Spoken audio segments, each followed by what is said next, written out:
Може би сега да поговорим и ще включим и Синиша след малко така за вашия опит в работата ви с Райан и в различни аспекти от работата на един художник или на един фотограф, каквато е изложбата или каквато е публикацията. Синиша, би ли могъл да ни кажеш малко за това, което работиш, върху което работиш в момента с Райан?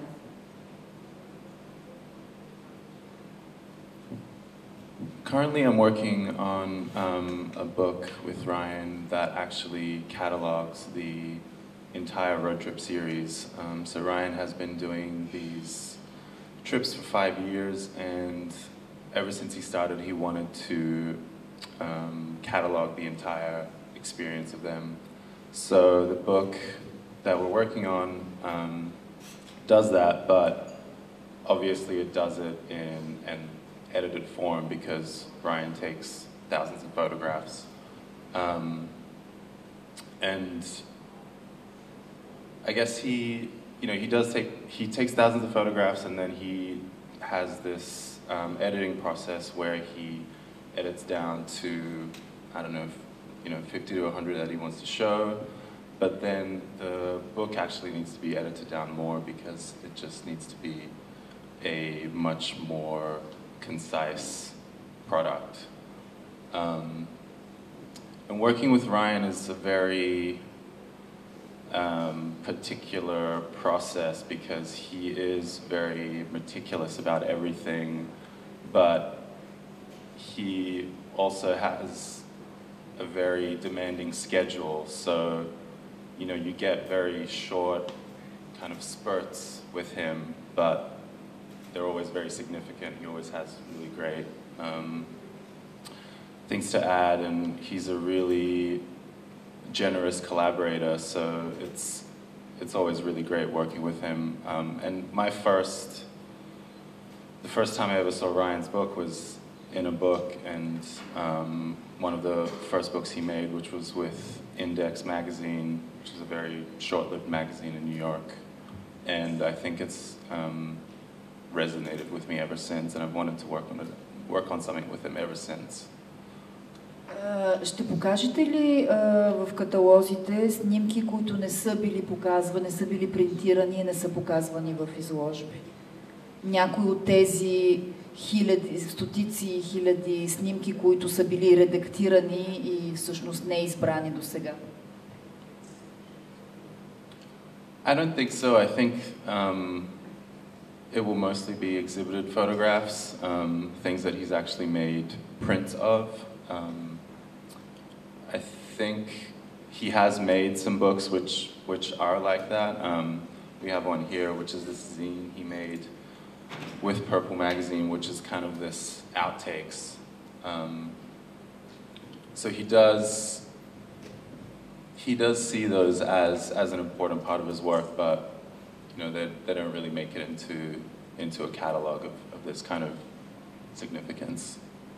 Когато говорим за каталог и за изложба, въпроса за мащаба става важен и ние говорихме за това вече с Алиса. Виждаме различни формати на произведения. Това ще бъде по-скоро към Алиса. This is more towards you, because when we speak of a catalog and of an exhibition, it's a question of scale, and we talk a little bit about this. We see different scales of images, so I just wanted to address the question of scale in terms of the exhibition and in terms of the catalog with both. I think that this issue of scale goes back to what Sinisha was saying about Ryan's editing process.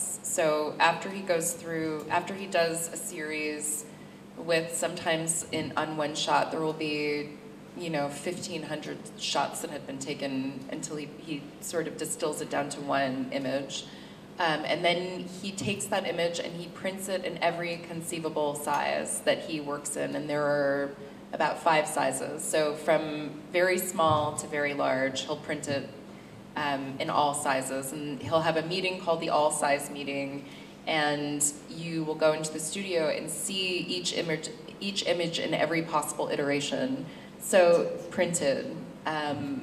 And then you kind of look at them with him and decide which one feels right. And there's always one size that kind of speaks to everyone, and you make this sort of group decision that this is the size that the ultimate print will be in. But it's, again, just part of this kind of very meticulous sifting that he does through his own imagery.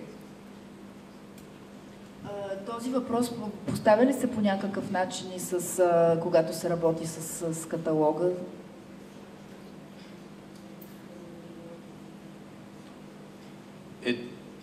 I mean, it's working on the catalog is actually completely different because generally we've been every single book of Ryan's, the image is basically as big as it can be on the page. Obviously, this is because the scale is so much smaller in a publication that it just needs to read and translate as an image on a page. It's more of a visual graphic on a white background than a photograph in an exhibition. Особено зададах този въпрос, защото фотографията повече от всяко друг художествен медиум, художествена медия подлежи на тези два живота, които имат, подлежи на репродукция по начин, който е много автономен за разлика от други неща, от други форми. Беше ми любопитно, ние не продължихме този разговор. Ти спомена, че разговаряте с Райан за избор на снимка за корицата на каталога и всъщност една от снимките, които са тук в изложбата, е била неговата предпочитана. Ти имаш ли вече някакви предпочитания от твоя страна като редактор?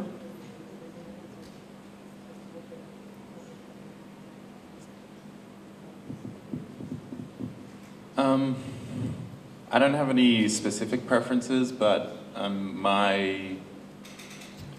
I guess my contribution to creating a book with an artist is bringing my experience of what works and what looks good in terms of typography and in terms of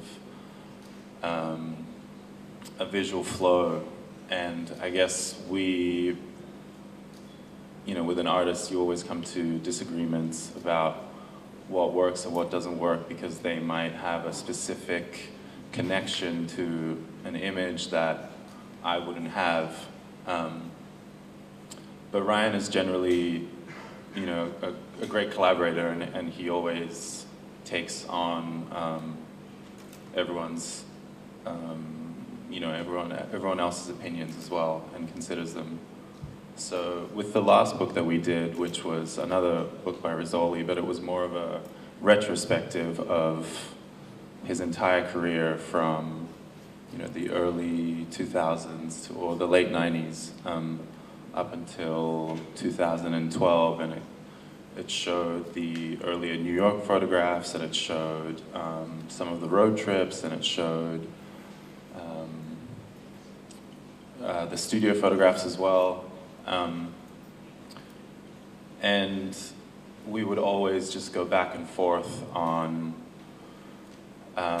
the whole thing was basically creating a visual flow that made sense, that told a story of the work and his practice.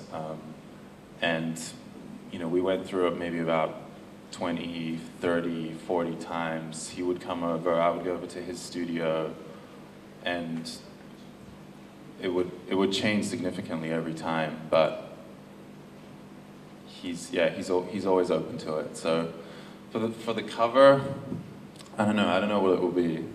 We'll see. Смятате ли да подходите за тази нова книга, за този нов каталог хронологически? Задавам въпроса, защото в тази изложба имаме основно произведения от една серия, с изключение на 2-3, които са по-стари, и те някак си се усещат. имам чувството, че има някаква кохерентност във всяка една серия и въпреки, че има развитие, има повторение, има много прилики, мисля, че се улавя факта, че става въпрос за различен момент и за различно преживяване. И как смятате да разиграете това в каталога?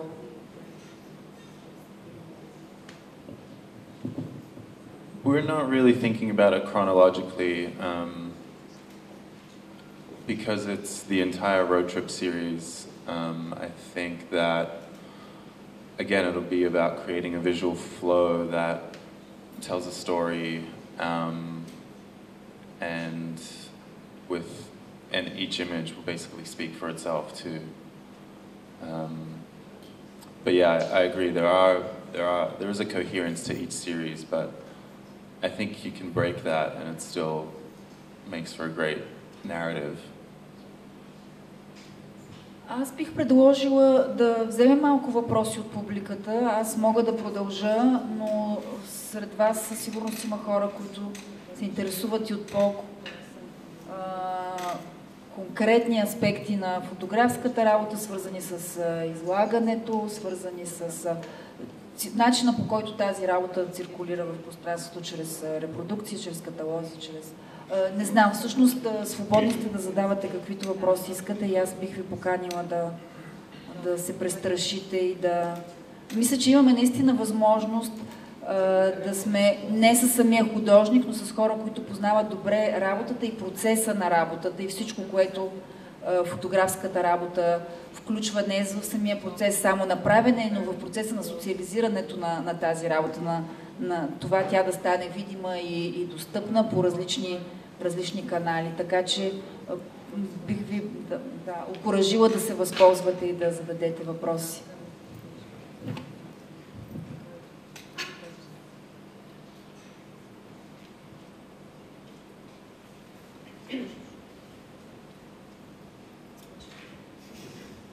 Не е задължително.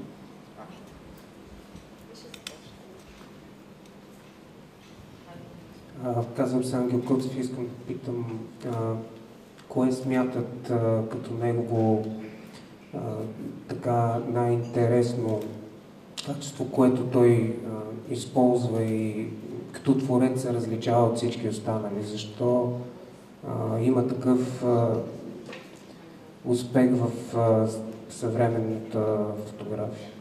Според тях, кое е уникалното, което той притежава? I think one of the most interesting things about Ryan's work at this point is that it's been so seized upon culturally that it doesn't look as shocking as it used to look. The subject matter has changed a bit. It used to be a little bit more provocative. But aside from that, I think that he is a photographer who has so kind of radically altered the landscape of commercial photography or fashion photography that when you see his work now, it looks quite normal in a way.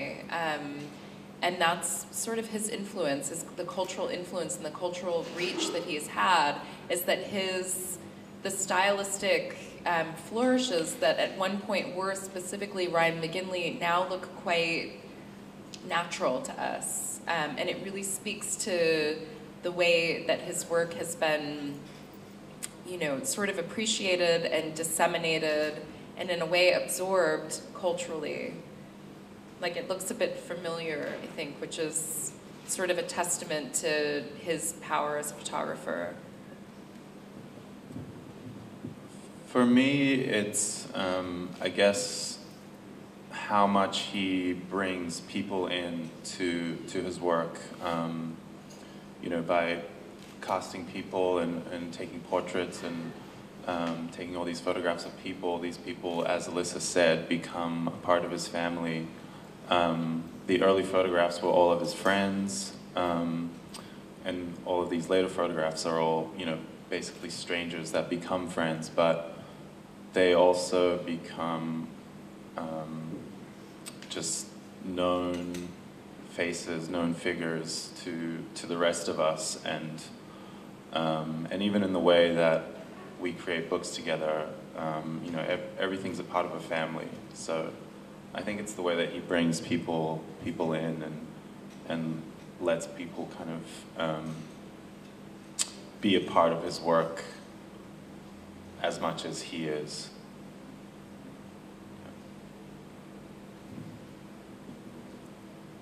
Okay, аз имам един въпрос за road trips. Как всъщност функционират? Как избират маршрутите, как избират хората, къде спят? Понеже това е доста голям екип, който пътува.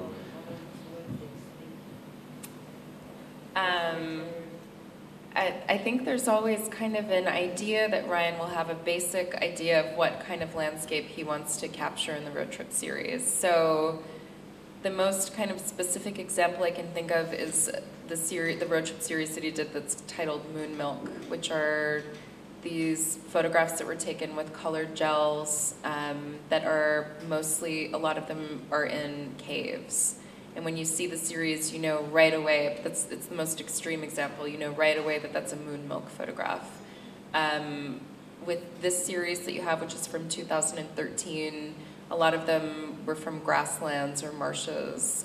He would certainly have a scout, a location scout, who would go out and start looking for places. It's meticulously planned. These trips are planned down to the minute. Every detail is organized. If he wants to do, you know, photographs of autumn trees, like he'll want a specific color of leaf, and he'll have someone find out exactly what time of year that leaf turns color and what color it turns. They travel in a very large caravan. Ryan, basically most of the income that Ryan generates from the sale of his photographs, which is significant, is put back into the next road trip series because they're very expensive. He's bringing, probably with 15 models, an additional 10 to 15 person crew. In the beginning, they would camp out. The road trips have gotten a little fancier now and they stay in hotels. But they're always, you know, the locale is always very considered. And I think it's also important for him to make sure that even though the works from each road trip have a kind of synergy and they have a harmony, there has to be something that somehow distinguishes them so that it doesn't just become one giant body of work.